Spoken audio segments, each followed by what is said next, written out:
brilha luz, é o bom sinal.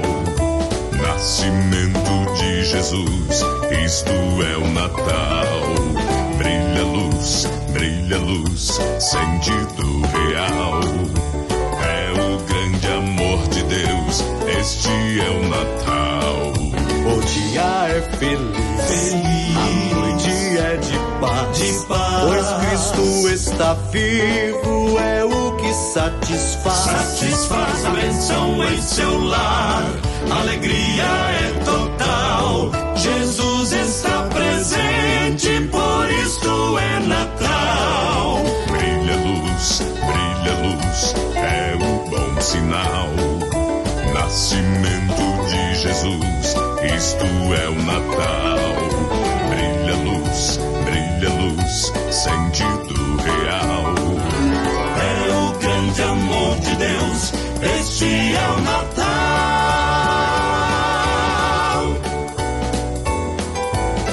A bênção em seu lar, sim, alegria total. Jesus está presente, por isto hoje é Natal. Receba o nosso abraço de um Feliz Natal.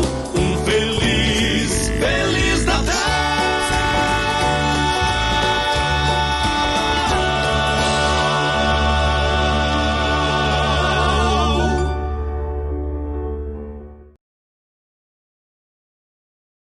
Uma boa noite, meus irmãos. Uma hora dessas, eu acredito que muitas famílias estão se preparando para a sua ceia de Natal. Estão se preparando para, diferente dos outros anos, estar reunindo-se apenas dentre a família e não os familiares. Ali o casal, filhos, casal, ou em algumas situações apenas a pessoa mesmo, porque não tem como estar com os pais, estar com os familiares, em detrimento do momento tão delicado em que nós estamos vivendo. Um momento em que tem se pedido muito para que não estejamos juntos uns com os outros, não nos misturemos uns com os outros, para a preservação pessoal e a preservação das pessoas que nós amamos também.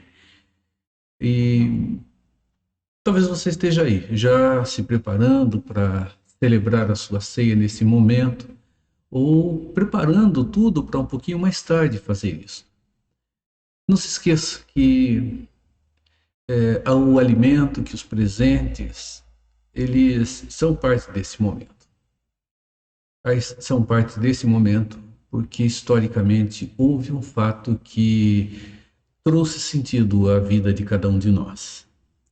Tem se discutido sobre essa data e algumas vezes eu já ouvi pessoas dizendo que o Natal ele não deve ser comemorado nessa época porque essa data foi estabelecida por pagãos.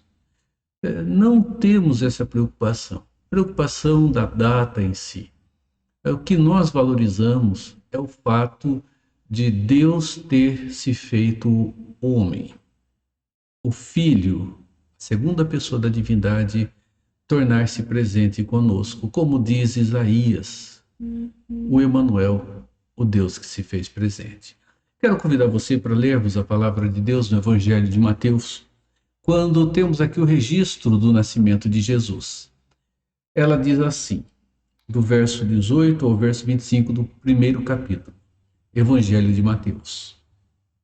Ora, o nascimento de Jesus Cristo foi assim. Estando Maria, sua mãe, desposada com José, sem que antes tivessem coabitado, achou-se grávida pelo Espírito Santo. Mas José, seu esposo, sendo justo e não a querendo infamar, resolveu deixá-la secretamente. Enquanto ponderava nessas coisas, eis que lhe apareceu, em sonho, um anjo do Senhor dizendo: José, filho de Davi, não temas receber Maria, tua mulher, porque o que nela foi gerado é do Espírito Santo. Ela dará à luz a um filho, e lhe porás o nome de Jesus, porque ele salvará o seu povo dos pecados deles. Ora, Tudo isto aconteceu para que se cumprisse o que fora dito por intermédio do profeta, pelo Senhor por intermédio do profeta. Eis que a Virgem conceberá e dará à luz um filho, e ele será chamado pelo nome de Emanuel, que quer dizer Deus conosco. Despertado José do sono, fez como lhe ordenara o anjo do Senhor e recebeu sua mulher.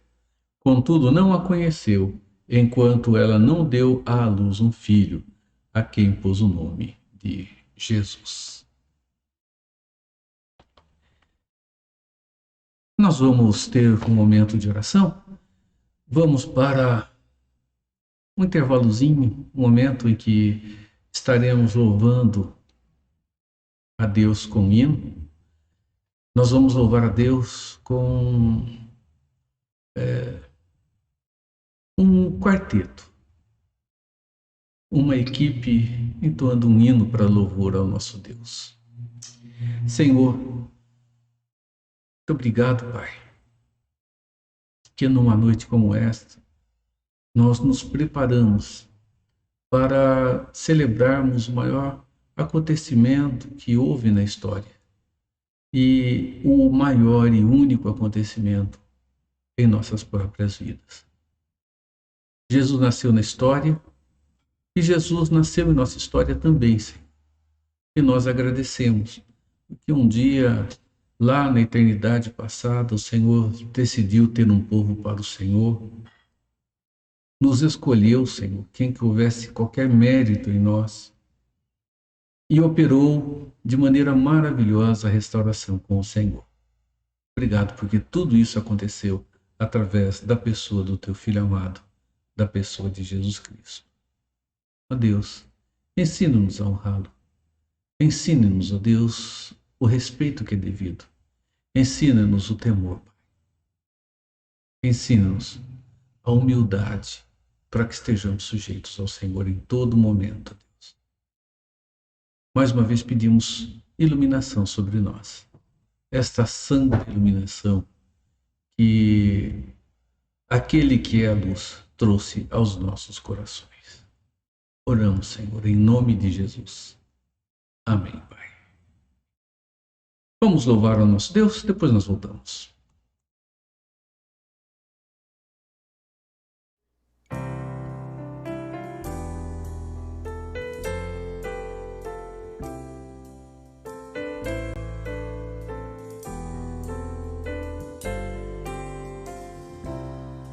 A um anjo proclamou o primeiro Natal aos pobres pastores ao céu de Belém, lá nos campos aguardar os rebanhos do mal, numa noite tão fria e escura também.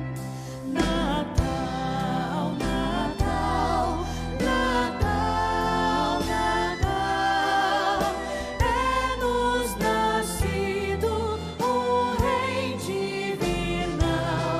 Natal, Natal, Natal, Natal, é-nos nascido o Rei divinal.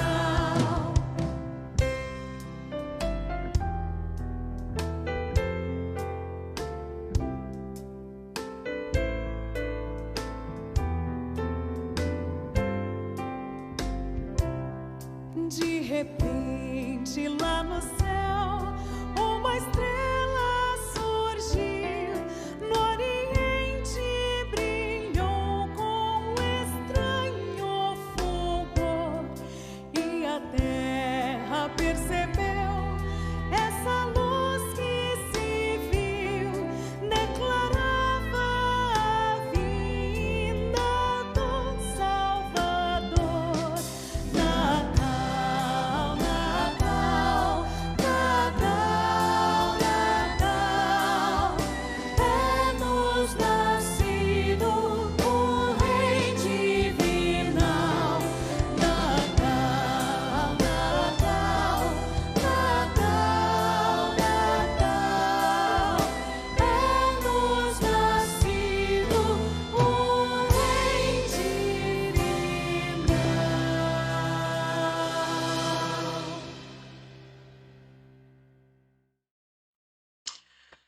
Maravilha, tão gostoso, não é? Tão bom nós ouvirmos um hino tão belo e tão bem cantado. Irmãos, o Natal ele traz para nós um choque de realidade. Natal significa nascimento. O Natal, na expressão do título de um hino, ele representa o natalício de um rei, ou o nascimento de um rei, como a própria Escritura nos afirma, que naquele momento, lá em Belém, nasceu o rei dos judeus. Não um rei à semelhança de Herodes, que, enciumado, com medo, tentou colocar fim à vida desse menino, mas aquele que estabeleceria um reinado completamente diferente. Um reinado de paz, um reinado de alegria, um reinado em que, de fato, a harmonia viesse a acontecer, mesmo que não consolidada no tempo presente. Irmãos, o Natal ele é um choque de realidade, porque quando olhamos para o nascimento, nós enxergamos diante de nós também a morte. E querendo ou não, esse choque de realidade, ele é presente em nossa vida. Nós nascemos em direção à morte. Isto é certo e é seguro e é o único fato comum a todos os seres humanos. Não há outro fato comum que seja tão presente como este dentro da realidade existencial das pessoas. Só que isso, meus irmãos, traz a nós também um choque de realidade, verdade, esperança e alegria.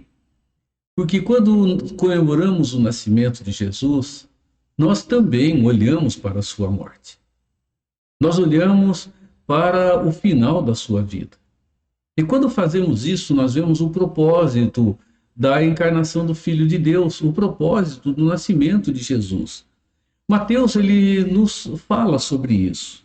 Ele diz aqui, verso 23, não é, com a expressão das palavras reveladas por Deus através do profeta Isaías. Eis que a virgem conceberá e dará à luz um filho. Dará à luz um filho, o nascimento. E ele será chamado pelo nome de Emanuel, que quer dizer Deus conosco. E quando o anjo fala com José, nós observamos o seguinte: ela dará à luz um filho e lhe porás o nome de Jesus, porque ele salvará o seu povo dos pecados deles. Irmãos, do nascimento à morte, nós temos aqui o centro de todo o plano redentor do Deus Todo-Poderoso. Nós nascemos em direção à morte, a morte para nós é judicial, a morte para nós é penal. A morte é pena pela desobediência que houve lá com os nossos primeiros pais. No entanto, para Jesus não é penal no mesmo sentido, mas se torna, sim, o cumprimento de uma relação penal, onde ele paga a nossa dívida diante do Pai.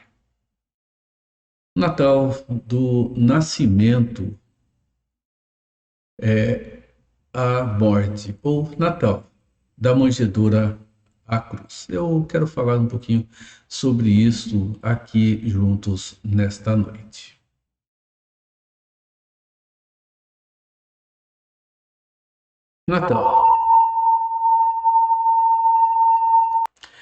Natal da manjedoura à cruz. Meus irmãos, toda essa trajetória, ela representa para nós a demonstração de amor que nós jamais conseguiremos compreender, entender ou vislumbrar em toda a sua grandeza.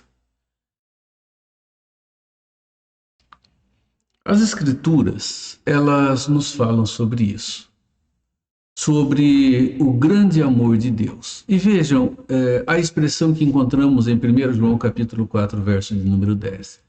Nisto consiste o amor, não em que nós tenhamos amado a Deus, mas em que ele nos amou e enviou o seu Filho como propiciação pelos nossos pecados. O nascimento de Jesus, ele teve por propósito a morte. E esse propósito de humilhação na encarnação e esse propósito de morte, e vamos pensar em morte da pior espécie no tempo em que ele morreu, porque morreu como um maldito, morreu como um bandido naquela cruz, tem um propósito bem definido. Esse grande amor de Deus, meus irmãos, ele nos é apresentado de maneira muito clara nesses dois aspectos. Na encarnação ou na manifestação de Jesus em carne e na sua morte, a entrega pelas nossas vidas. Jesus veio, segundo João, para a propiciação pelos nossos pecados. Propiciar significa tornar Deus favorável. E isso, a esse nome, a esse fato, nós damos o nome de expiação.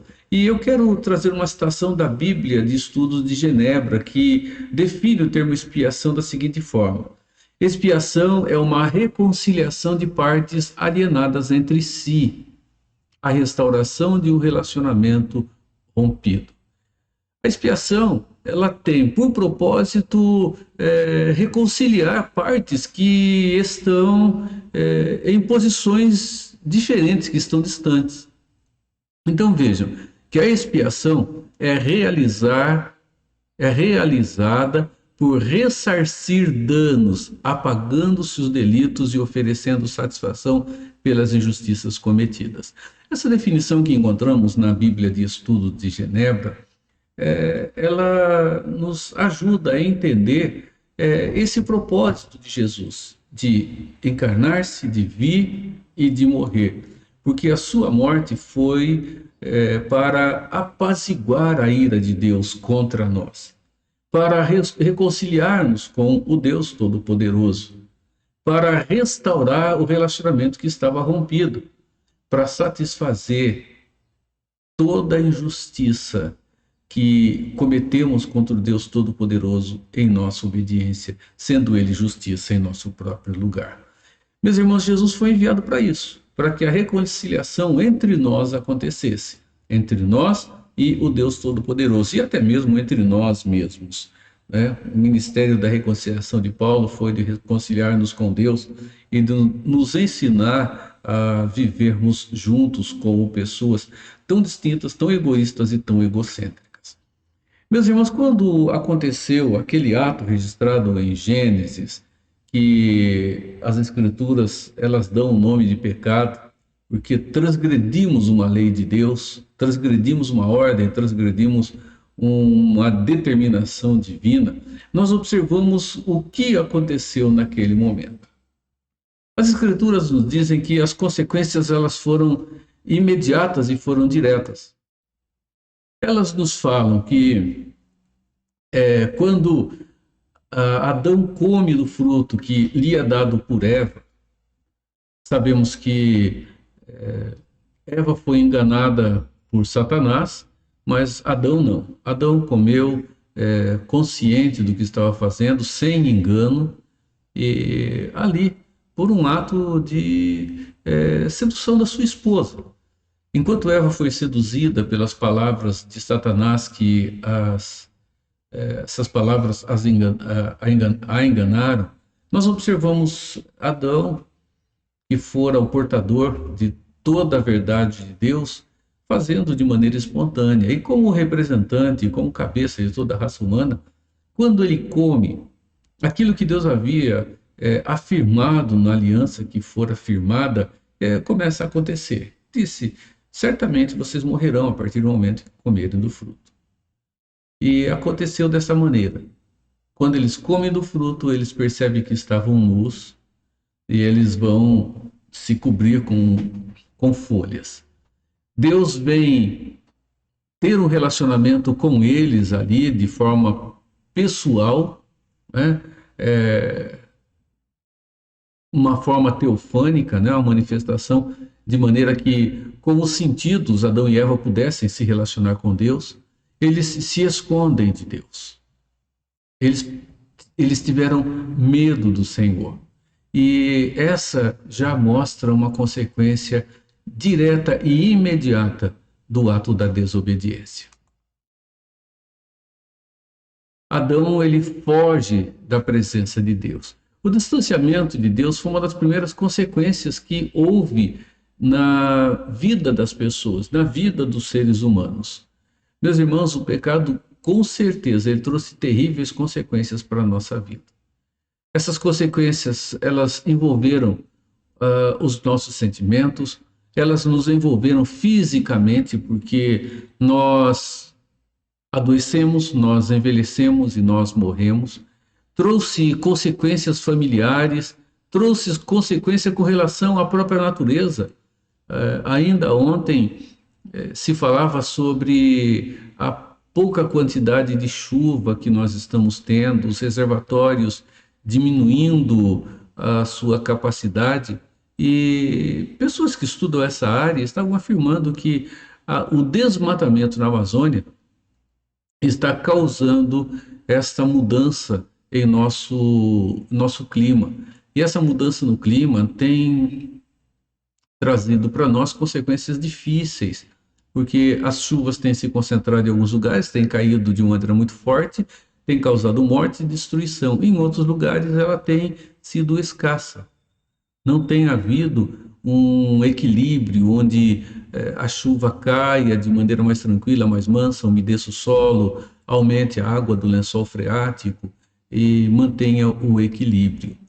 As consequências ecológicas existiram, porque passamos com a nossa própria maneira egoísta de ser, gananciosa, a acabar com toda essa bênção que é a natureza que o Deus Todo-Poderoso criou. Nós destruímos as matas, assoreamos os rios, destruímos os animais, né? Ainda há 2 semanas atrás, houve uma apreensão muito grande de animais silvestres que estavam sendo transportados de maneira completamente inapropriada. Filhotes recém-nascidos sendo transportados em grande quantidade, em caixas fechadas, sem a menor condição de, até mesmo de sobrevivência para muitos deles. Vejam que o pecado, ele trouxe consequências uma após a outra, e nós observamos que essas consequências envolveram também a relação familiar. E foi também imediato. Quando Deus vem conversar com Adão e Eva, eles estão escondidos e Deus pergunta a eles por que estavam fazendo isso, e eles afirmam: nós percebemos que estávamos nus, tivemos medo e nos escondemos. E Deus conversa com eles. Me desobedeceram, né? É evidente, Deus já tinha consciência disso. Temos ali toda uma questão retórica, temos ali toda uma ação pedagógica de Deus ensinando a humanidade através dos nossos primeiros pais. E, meus irmãos, vejam que o pecado, ele já demonstra as caras, a garra ali na vida familiar de Adão e Eva. Adão chega e diz: Senhor, a mulher que o Senhor me deu, foi ela que me deu o fruto e eu comi.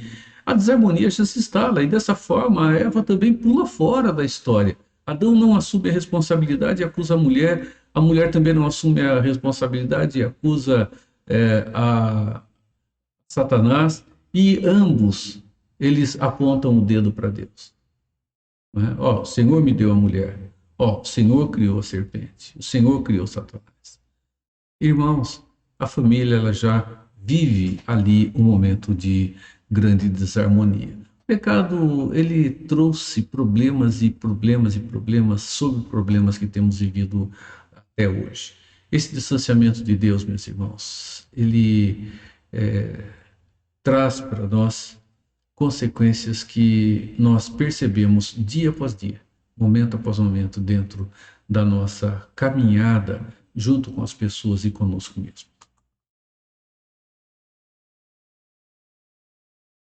Vejam, o pecado, ele gerou a morte, e a morte se espalhou por toda a humanidade.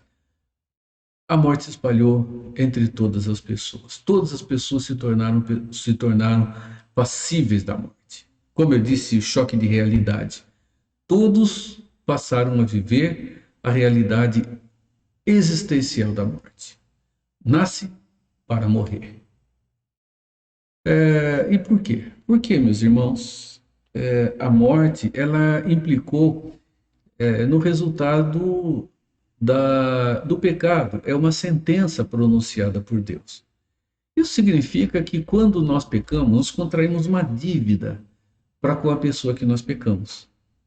Isto simplesmente nos faz voltar ao passado e entender que é uma relação semelhante daquilo que aconteceu entre a humanidade e Deus. A humanidade contraiu uma dívida com Deus. E essa dívida, para que haja uma reconciliação, ela tem que ser paga. Da mesma forma acontece conosco. Quando nós cometemos um ato contra alguém, nós temos uma dívida com ele. E somente será quitada quando nós chegarmos até ele e pedirmos o perdão diante do arrependimento que nós vivemos, que nós precisamos ter. Então, vejam, meus irmãos, a questão envolve uma relação judicial. Como pagar essa dívida e conseguir o perdão de Deus? Esse é o cerne, essa é a questão central, que envolve a relação da distância e da possibilidade de restaurar o relacionamento e nos aproximarmos novamente de Deus. Há uma dívida. Como pagar essa dívida e conseguir o perdão de Deus? Aí está uma interrogação que as Escrituras nos respondem. Olhamos para ela, para as Escrituras, e nós vemos que devagarzinho, foi devagar, foi pouco a pouco, Deus foi nos fazendo conhecedores de que o perdão ele seria possível, e seria possível através de uma morte substituta. É interessante que nós observamos isso acontecendo tipologicamente dentro das Escrituras. Gênesis 6 já nos fala sobre isso. Mesmo que não se tenha entendido de maneira clara na época em que o dilúvio aconteceu, mas ali estava a representação do substituto, ou da porta que seria a porta de salvação. Nós observamos isso lá atrás, e devagar nós observamos dentro das Escrituras Deus nos dando a conhecer a realidade da sua salvação através de um ato substituto. Deus dá forma a essa verdade estabelecendo o sacrifício de animais para expiar os pecados. Nós observamos isto acontecendo. O sacrifício de animais, ele é estabelecido lá atrás já. Nós observamos isso com Abraão. Abraão já teve essa prática como uma prática em sua própria vida, e nós observamos Deus passo a passo revelando aquilo que haveria de se consolidar de maneira muito firme no nosso passado e no futuro daquelas pessoas. Meus irmãos, toda vez que acontecia o sacrifício de um animal, e era assim que as coisas aconteciam, nós vamos ver que havia ali não apenas o ato do momento, mas havia ali toda uma questão pedagógica. Deus estava ensinando alguma coisa para as pessoas, para o seu povo, para aqueles que, então, obedientes à aliança, estavam realizando esses atos. O sacrifício expiatório era um sacrifício realizado no lugar de um outro. Um animal era oferecido a Deus como favor pelos pecados que cometeu. Esse animal era morto para que a pessoa, então, não sofresse essa pena sobre ela. É um sacrifício substituto, é um sacrifício de expiação. é um apaziguar da ira de Deus através de um animal que era oferecido. Deus estava ensinando ao povo uma verdade espiritual com uma profundidade que eles, em muitos instantes, eu tenho certeza que não conseguiram visualizar, não conseguiram entender com a profundidade que era necessária, porque muita coisa ainda faltava para ser compreendida dentro do que Deus estava a revelar. Nós observamos, meus irmãos, Hebreus 9, 22 nos falando sobre isso. Vejam só. De fato, segundo a lei, quase todas as coisas são purificadas com sangue, e sem derramamento de sangue não há perdão. Os sacrifícios da velha dispensação eram incapazes de atender de forma plena à justiça divina. Hebreus diz que, de fato, sem derramamento de sangue não há perdão de pecados.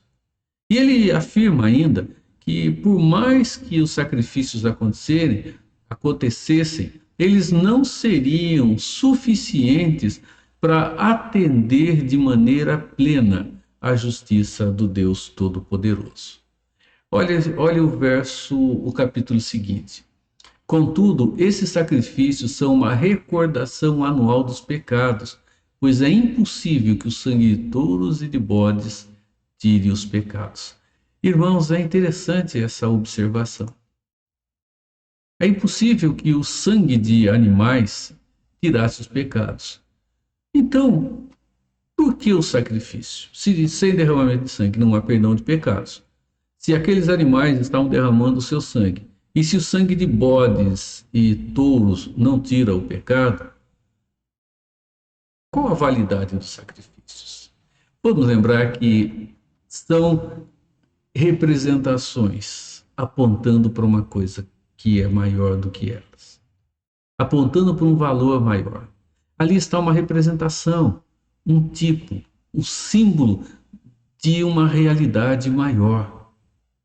Irmãos, quando se sacrificava um animal e o sangue era derramado, Deus, ele se via naquele momento, usando um termo nosso, com a sua ira aplacada momentaneamente, mas ainda assim, não pelo sangue dos animais, mas pelo sacrifício que seria realizado pelo seu filho, quando houvesse o derramamento definitivo do seu sangue para a purificação dos nossos pecados, dos pecados de todos aqueles que foram escolhidos, de todos aqueles que foram dados ao Filho, por quem o Filho veio, se entregou e se deu. Esses sacrifícios, meus irmãos, eles eram passageiros, né? Tanto que eles tinham que ser repetidos todo ano. Eles tinham que ser repetidos periodicamente. Então, não eram sacrifícios permanentes. Enquanto os animais tinham que ser oferecidos de tempo em tempo, Deus ele vai, então, fazendo conhecido entre o seu povo aquele sacrifício que seria realizado uma única vez e que seria realizado de uma vez por todas.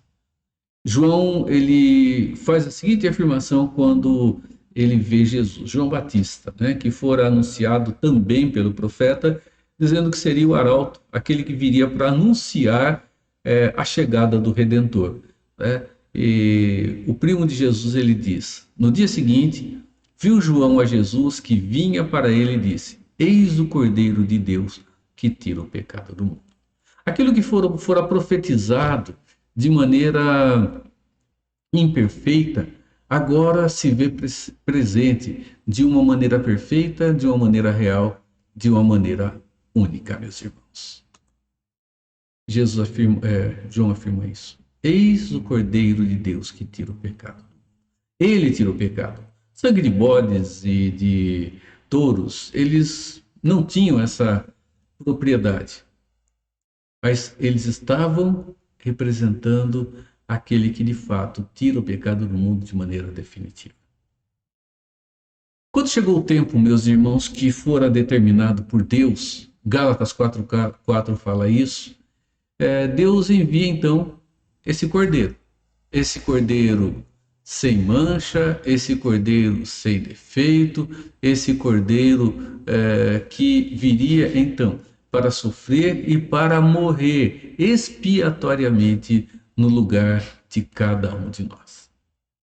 Então, os animais, eles morriam, os animais, eles eram apresentados, o sangue era derramado, mas tudo isso de maneira temporária, tudo isso de maneira transitória, até que veio aquele que uma única vez realizou esse ato e realizou de maneira consolidada.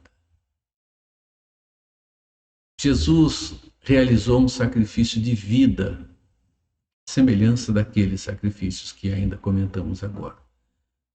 No entanto, enquanto todo ano, enquanto periodicamente um animal era escolhido segundo Deus havia determinado e era sacrificado, nós temos aqui o Cordeiro de Deus que realiza um sacrifício único. Então, a vinda de Cristo e a sua morte eram definitivamente, meus irmãos, necessárias para que nós fôssemos reconciliados com Deus. Então, era necessário que ele viesse o Natal e era necessário que ele morresse a Páscoa. Então, nós temos no Natal uma realidade só, a realidade da redenção de Deus a nós, sendo dada a conhecer e sendo executada em nossa própria vida. O nascimento ou a encarnação do Filho e a sua morte, nos reconciliando definitivamente com o Deus Todo-Poderoso. É evidente que a reconciliação, ela não aconteceu naquele momento da cruz, simplesmente. Mas ela já aconteceu antes de tudo aquilo, porque historicamente se diz que a cruz, ela antecede a própria criação. Isso vai nos mostrar que a cruz, ela vem antes mesmo de Jesus ter nascido, antes mesmo da encarnação. E por que podemos afirmar isso? Porque é uma única forma, meus irmãos, de redenção. É um ato gracioso de Deus que acontece pela fé. Somos justificados pela fé, quer antes do nascimento de Jesus ou depois do seu nascimento. Só há uma forma. Abacuque diz isso e Paulo repete. Abacuque diz, o justo viverá por fé. Paulo diz, o justo viverá por fé. E Paulo afirma em Romanos que não há outra forma de aplacarmos a ira de Deus e de ter a nossa justificação acontecendo. A dívida tem que ser paga e ela só será paga com o derramamento de sangue ou com uma vida. E assim nós observamos que mesmo antes de Jesus ter morrido, Deus já estava no crédito desta morte operando a sua redenção pela fé, incipiente ainda em muitos momentos, mas pela fé no ato de Cristo Jesus, lá antes do seu nascimento. Hoje, pela fé no ato de Cristo Jesus, depois do seu nascimento, da sua morte e da sua ascensão ao céu, aguardando a sua vinda. Dessa forma, nós vamos atentar para alguns fatos, meus irmãos, dessa necessidade. Porque era necessário, então, que a vinda de Cristo e a sua morte acontecesse. Então, vejam só. Primeiro, porque somos merecedores, tanto quanto Adão e Eva, da pena de morte que fora decretada por Deus no ato do pacto que foi assumido. Então, somos merecedores. Da mesma forma, como Adão e Eva foram merecedores da pena de morte, nós também somos. E Paulo deixa aí claro isso em Romanos, no capítulo 5. Como por um só homem entrou o pecado no mundo e com o pecado a morte, por um homem veio também a redenção.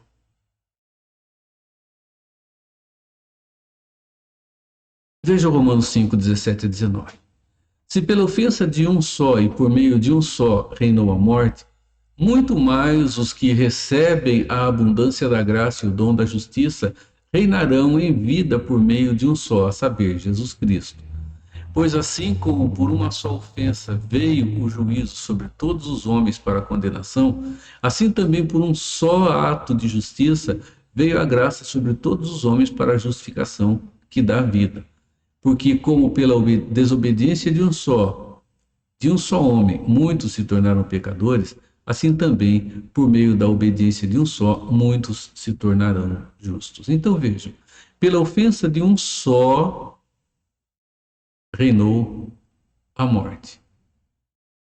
Assim como por uma só ofensa veio o juízo sobre todos os homens para a condenação.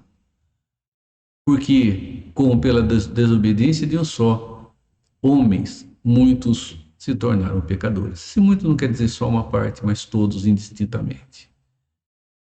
Segundo, para nos livrar da ira de Deus, que sempre recai sobre os desobedientes à sua palavra. Meus irmãos, não vamos tomar isso no sentido simplesmente temporal ou como se tomássemos uma ação apenas para o presente da nossa vida. Veio para nos livrar da ira que sempre recai sobre os filhos, sobre os desobedientes à sua palavra. Irmãos, Adão e Eva foram desobedientes, desobedeceram a palavra, não é? Quando Deus disse, só estou ordenando a vocês uma coisa, como de tudo que tem aí no jardim, menos da árvore do conhecimento do bem e do mal. A partir do momento que comerem, vocês certamente morrerão. Deus ele foi claro com Adão, ali, e Adão passa isso a Eva seguramente. No diálogo com a serpente, com Satanás, nós vemos isso. Então, nós vemos que o nascimento e a morte de Cristo, eles se tornaram necessários para nos livrar da ira de Deus. Porque, irmãos, todos nós nos tornamos desobedientes à sua palavra. E aí nós vemos que em manifestação desse amor tão grande por nós, o Filho de Deus, ele se oferece como um sacrifício em nosso lugar, um sacrifício substituto. Então, foi necessário a encarnação, foi necessária a morte, para nos livrar dessa ira que vem sobre os desobedientes, e nós somos assim. E dessa forma, de uma maneira definitiva, dentro desse grandioso amor, o Filho de Deus se oferece por cada um de nós. Então, dessa maneira, a ira de Deus veio sobre ele, sobre Jesus, e se desviou de nós. A ira que vinha sobre nós, que estava sobre nós, que estaria sobre nós, passou a estar sobre Jesus, que não desobedeceu a lei em momento nenhum, não desobedeceu a palavra em momento algum, mas veio para cumprir perfeitamente a palavra que nós não teremos condição para cumprir. 1 João 4,10. Nisto consiste o amor, não em que nós tenhamos amado a Deus, mas que Ele nos amou e enviou seu Filho como propiciação pelos nossos pecados. Voltamos ao versículo inicial do nosso estudo. Deus amou-nos antes de todas as coisas. Não fomos nós quem o amamos. Ele nos amou antes de tudo. E desta forma Jesus, ele se dá, ele morre desviando a ira de Deus de nós e fazendo com que a ira de Deus caia sobre ele. Essa ira, ela é tão grande, ela é tão profunda, meus irmãos, que nós vemos Jesus no jardim do Getsêmani, antes da sua morte, conversando com Deus. Ele está orando. Ele diz, Senhor, se possível, passa de mim esse cálice. Não era morte. Não era morte porque Jesus, quando ele morre, de fato, ele não é vencido pela morte. Ele simplesmente se dá à morte quando ele diz, Pai, agora eu entrego o meu espírito. Se pudéssemos conjugar o verbo morrer aqui de uma forma diferente, nós diríamos que Jesus se morreu. Ele se morreu. Ou seja, a morte não veio sobre ele e o venceu. Ele simplesmente se deixou morrer. Né? E de maneira muito clara as Escrituras nos mostram isso. E ali ele disse: Pai, se possível, passa de mim esse cálice. E o cálice da ira de Deus sobre ele, porque ele conhecia o peso da mão do Pai. Ele conhece intimamente o Pai. E ele sabia o que representava exatamente o que ele estava para viver. Então ele diz: se existe uma outra forma de operar a redenção dos eleitos, que se faça. Mas se não há, que seja feita a tua vontade. E ele se dá exatamente a isso. Ele recebe a ira de Deus sobre ele, para que nós não a recebêssemos. Aqueles que creem, aqueles que foram eleitos, aqueles que por quem Cristo veio.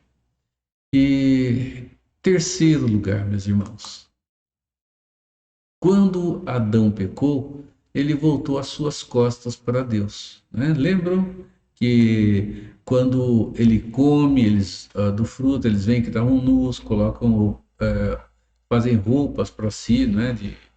Se cobrem com folhas, e logo depois Deus vem falar com eles e eles então se escondem de Deus. Eles viraram as costas para Deus, passaram a ter medo de Deus, não querer o relacionamento com Deus. E meus irmãos, nós também fizemos a mesma coisa. Então, nós viramos as costas para Deus, nós nos voltamos contra Ele, e nós, nesse ato de voltarmos contra Deus, passamos a estar exatamente na mesma condição que Adão e Eva. Deus toma a iniciativa da reconciliação, né? Só que isso, para acontecer, foi preciso que Jesus então viesse, foi preciso que ele viesse em nossa direção.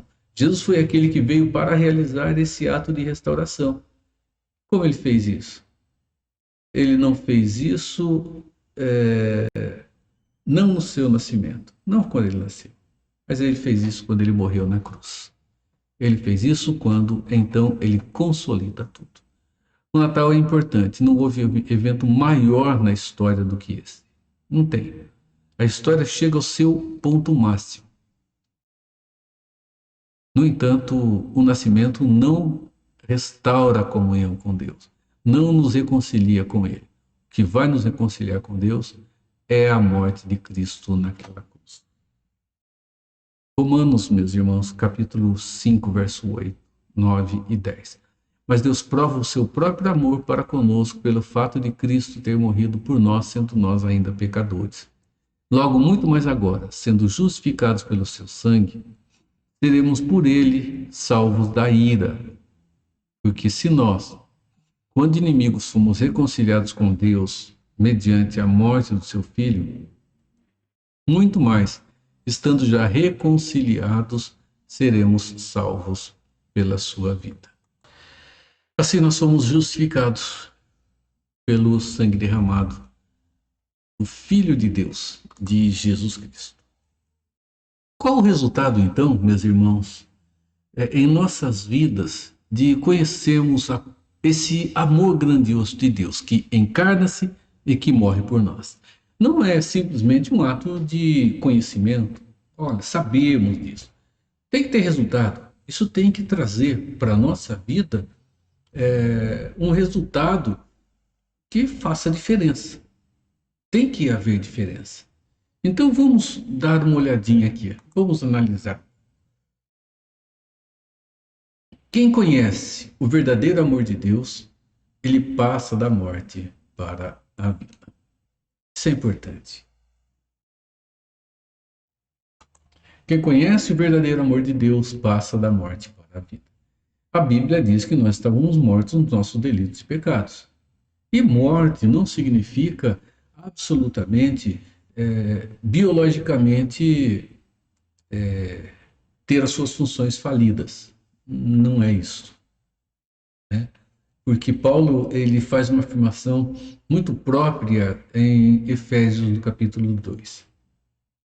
Ele nos deu vida, estando nós mortos em nossos delitos e pecados. Então, nós estávamos mortos nos nossos delitos, mas biologicamente vivos. Então, o conhecimento do amor de Deus em Cristo faz com que nós, meus irmãos, passemos da morte para a vida, ou seja, da escuridão, do distanciamento de Deus para uma comunhão com Ele, essa comunhão que é perfeita. Vejam só. Em verdade vos digo, quem ouve a minha palavra e crê naquele que me enviou tem a vida eterna.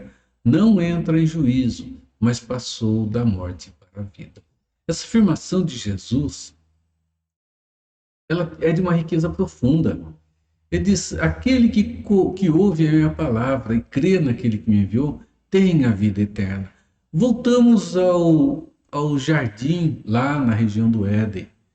O homem tinha vida, e uma vida perfeita, uma vida plena. E essa vida plena, ela representava uma comunhão com Deus. Era isso que, de fato, representava a vida. Agora, Jesus diz que o crer na palavra dele, naquele que o enviou, o Pai, dá agora o direito de uma nova realidade, passa da morte para a vida, e essa vida que é eterna, ou essa comunhão que nada mais poderá quebrar, nada mais poderá colocar fim. Uma comunhão que não haverá possibilidade de desvio mais. E desta forma, nós vamos observar o que Deus tem dito a nós. Não entramos em juízo, mas passamos da morte para a vida. Conhecer o amor de Deus é conhecer a Jesus. E conhecer a Jesus significa deixar de viver em trevas e passar a viver em luz. Sair da pobreza espiritual para a riqueza do reino de Deus. Significa deixar a incredulidade para uma vida cheia de esperança. Conhecer o verdadeiro amor de Deus significa sentir-se acolhido, perdoado, protegido e salvo. Meus irmãos, que preciosidade! Conhecer o verdadeiro amor de Deus, conhecer a Deus de fato, né? Não saber a respeito de Deus, traz a nós um sentimento diferente. Nós vamos nos sentir acolhidos, nós nos sentiremos perdoados, nós nos sentiremos protegidos e nós nos sentiremos salvos. Segurança. Então, esse sentir-se não é aquele sentimento passageiro, mas significa que nós teremos em nosso coração a segurança do acolhimento, a segurança do perdão, a segurança da proteção e a segurança de que a ira de Deus não virá sobre nós em momento nenhum, quando houver aquele ato final. Quem conhece o amor de Deus cresce no amor altruísta pelos outros. Amor altruísta é aquele amor que dá sem esperar nada em troca. Esse é o amor altruísta.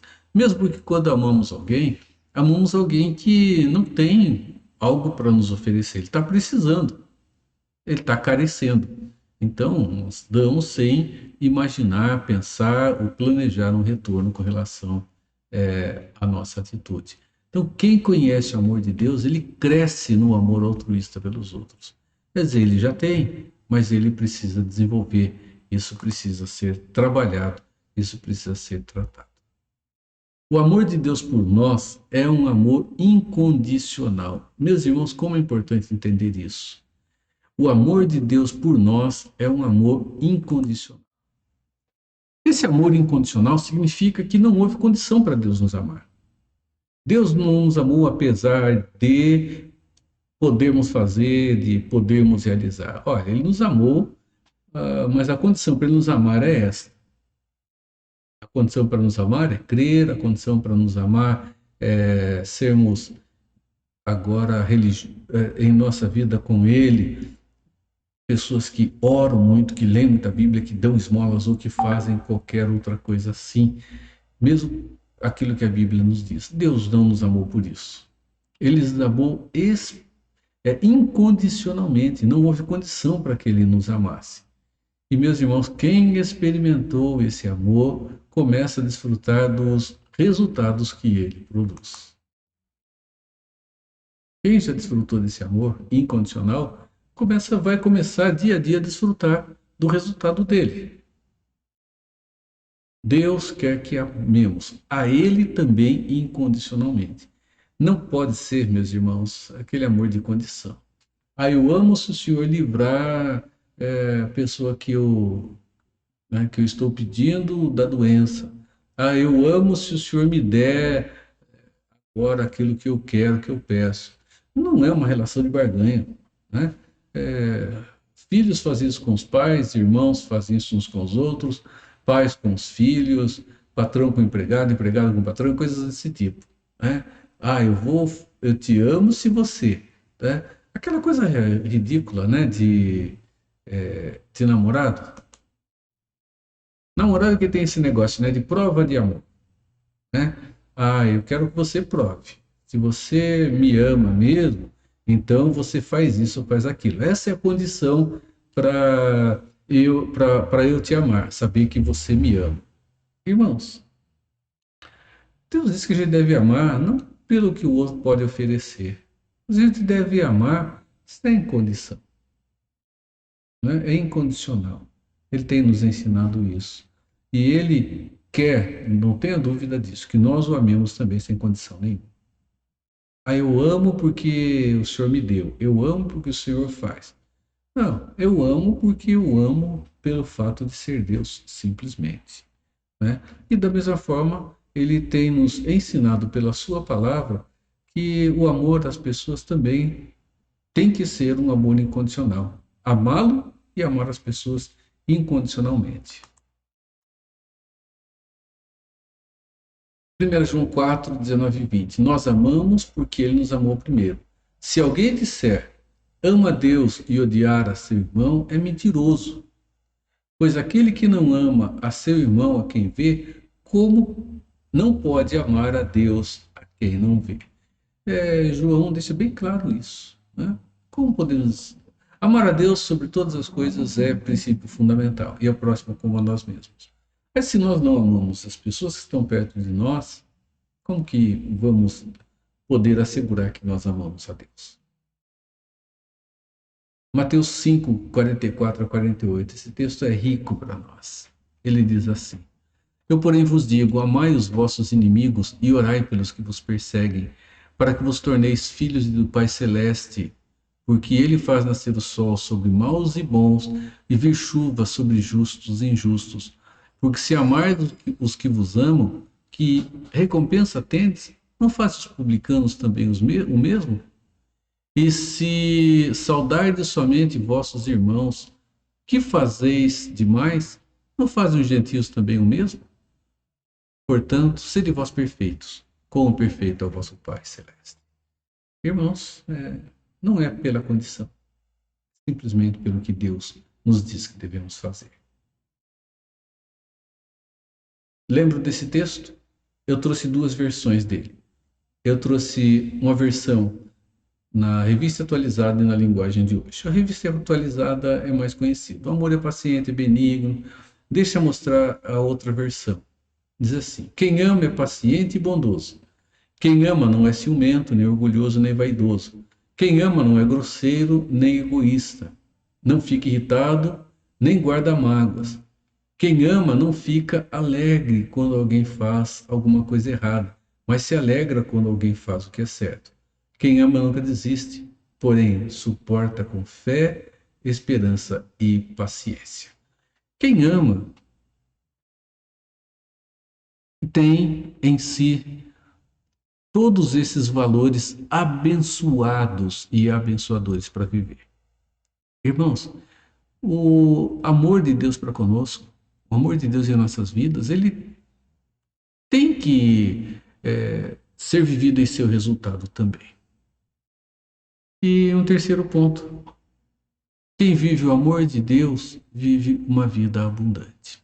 Meus irmãos, que tempo terrível nós estamos vivendo. João diz o seguinte: o ladrão vem para roubar, matar e destruir. Eu vim para que tenham vida e a tenham em abundância.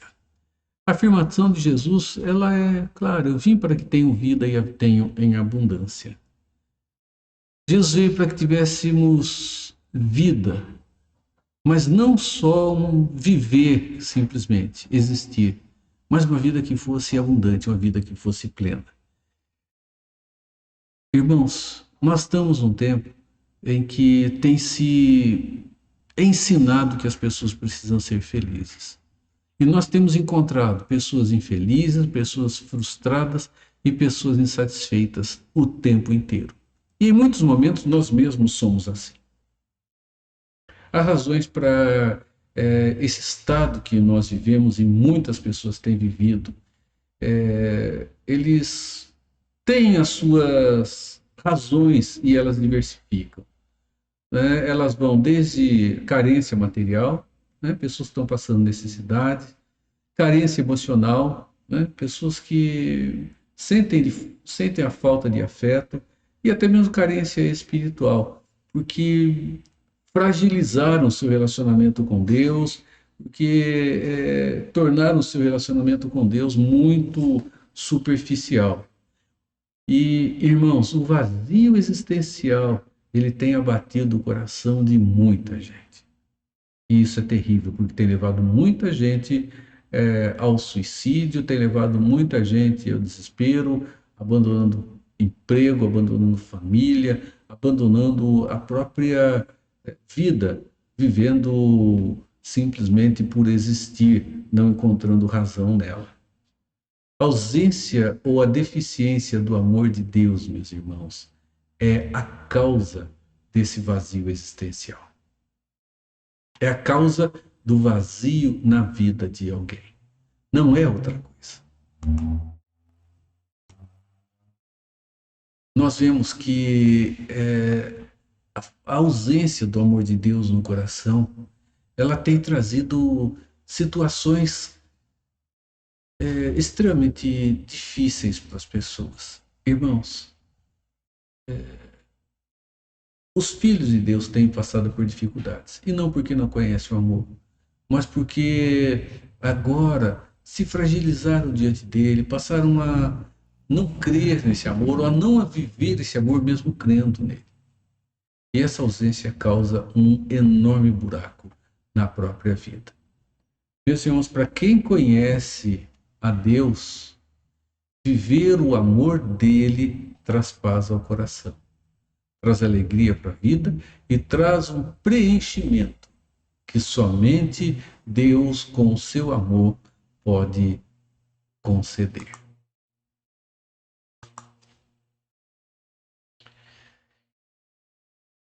De uma maneira extremamente desesperada, muitas pessoas têm buscado hoje a felicidade. Eu quero ser feliz. Eu preciso ser feliz. Só que, meus irmãos, eles não conseguem se dar conta de que ela jamais será encontrada na cultura. Muita gente procura a felicidade estudando. Por favor, não entenda que isso é ruim, não. Tem que acontecer, tem que estudar mesmo, estudar muito. Só que esse estudar tem que ter um propósito. E esse propósito não pode ser, em momento nenhum, a busca por felicidade. É aí que muito problema surge. Pessoas que tentam encontrar felicidade na sua vida, enterrando-se no estudo. Irmãos, nós temos que estudar para sermos melhores e os melhores dentro da nossa profissão, dentro do exercício do dom que Deus nos deu. É para a honra dele e não para a nossa felicidade. Quando nós honramos a Deus, nós vamos encontrar, meus irmãos, alegria em nosso coração. Então, por que estudar muito?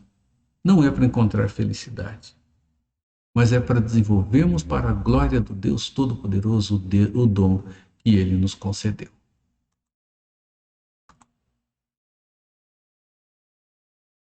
Desesperadamente as pessoas têm buscado a felicidade sem se dar conta que ela jamais será encontrada na cultura, nos bens, As pessoas têm desesperadamente procurado acumular bens, entendendo que isso vai trazer felicidade, né, fazendo coleção de imóveis, de carros ou coisas desse tipo, né? Ou no dinheiro, pessoas que têm acumulado dinheiro com medo da pobreza, né? E que tem virado tio Patinhas na vida. Pessoas egoístas, pessoas gananciosas, pessoas avarentas. Veja, cultura é importante, os bens são bênção de Deus. O dinheiro é resultado, meus irmãos, do trabalho na vida. Tudo isto é parte da nossa existência, assim como viajar, como o que nós chamamos de prazeres que a vida oferece. Mas é extremamente decepcionante buscar a felicidade, tanto na cultura, quanto nos bens, no dinheiro ou nos prazeres que a vida pode oferecer. O amor de Deus, meus irmãos, é o único antídoto ou remédio para a humanidade que está doente por falta de amor. Amor que Deus demonstra por nós em Cristo, ele é um amor, primeiro, que nós não merecemos. Nós não merecemos o amor de Deus, não. Dizer que nós merecemos, que nós temos direito, meus irmãos, é um abuso até mesmo afirmarmos. Então, o amor que Deus demonstra por nós em Cristo é um amor imerecido, é um amor grandioso, que não dá nem para medir. E é um amor que não dá para explicar. Como que nós vamos explicar, meus irmãos? Um Deus na sua perfeição, um Deus completo em si mesmo, um Deus que tem relacionamento perfeito entre si, amar-nos e da maneira como nos amou. Amar-nos na humilhação, amarmos com o sofrimento, amar-nos com a entrega, amarmos com todo o altruísmo. Não dá para explicar, não. Não dá para explicar a profundidade desse amor. Estamos caminhando para o final do nosso estudo.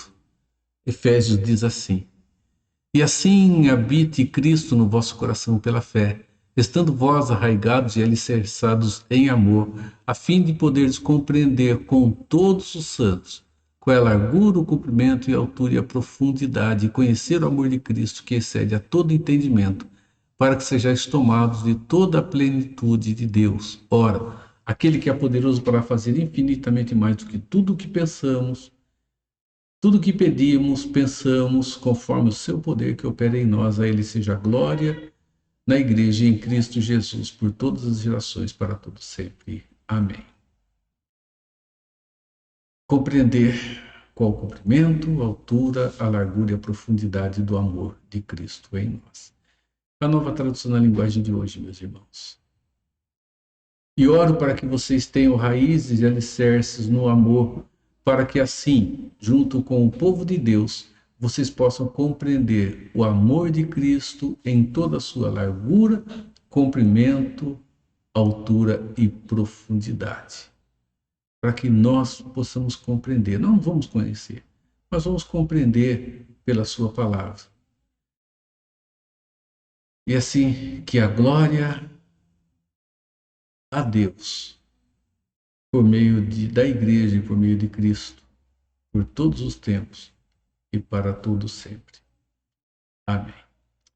Meus irmãos, o Natal representa a profundidade desse amor, da manjedoura à cruz, do bebê nascido naquela manjedoura de maneira simples e humilde, àquela cruz cruel, sangrenta e injusta. E assim nós passamos e vivemos a grandiosidade e a profundidade desse amor em nossas próprias vidas. Irmãos, o Natal que seja lembrado como um traçar de um plano redentor do próprio Deus. Um amor profundo, que é imerecido, que é imenso e que não dá para explicar. Isto representa para nós, de fato e verdadeiramente, meus irmãos, o Natal do Redentor, o Natal do Salvador, o Natal do Emanuel, o Natal do Deus que se fez presente conosco. Irmãos, louvado seja Ele, porque a sua presença conosco é a garantia de segurança, de esperança e de um preencher do vazio existencial do coração de cada um de nós. Que Ele continue a nos abençoar na pessoa de Cristo Jesus. Amém. Vamos orar?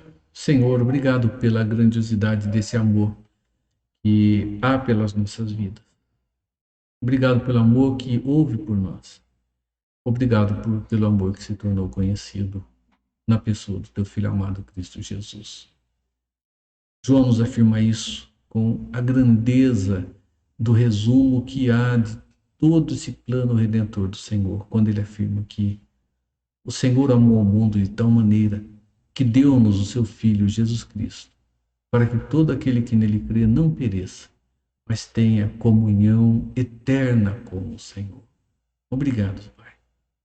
Ensina-nos, Senhor, a valorizar a vida que o Senhor tem nos dado, o tempo que o Senhor tem concedido a nós.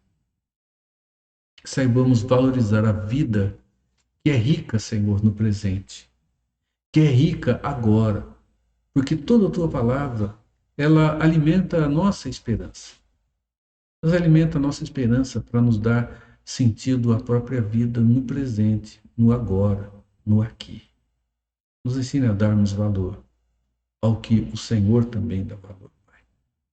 Nós oramos em nome do nosso Redentor, Cristo Jesus. Amém. Meus irmãos, que a graça de Jesus Cristo, o amor de Deus, o nosso Pai, e a comunhão do Espírito Santo seja conosco e com todo o povo de Deus, agora e por todo sempre. Amém. Deus te abençoe, Deus te renove em graça, sabedoria e cuidado. Nós vamos encerrar com o coral da Unicesumar cantando um hino precioso de Natal. Que Deus te abençoe, Deus te renove e dê a você um abençoado momento de comemoração com a sua família do nascimento do nosso Redentor, do nascimento de Cristo Jesus.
Algumas pessoas que estão vivas, mas estão flertando com a morte.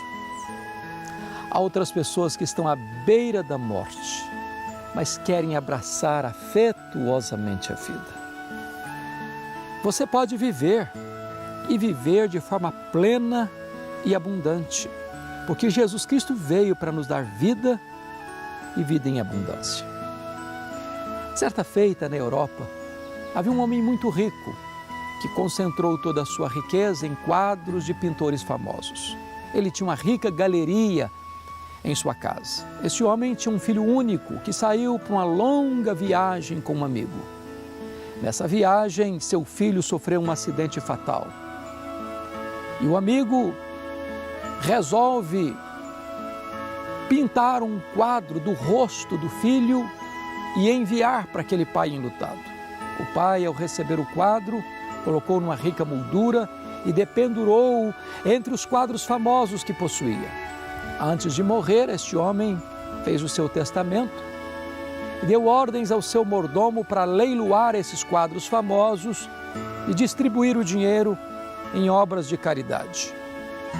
Ao convocar um grande leilão, pessoas mais ricas e amantes da arte na Europa se reuniram naquele rico salão. Para surpresa de todos, o primeiro quadro a ser leiloado foi o quadro do filho. Não havia beleza, não havia nenhuma obra artística ali naquela pintura e todos protestaram. Mas um então resolve dar o lance e comprar o quadro do filho. Ao fazer isso, o mordomo disse: está encerrado o leilão, e explicou: o meu patrão deixou a seguinte ordem expressa no testamento: quem comprar o quadro do filho é dono de todos os outros quadros.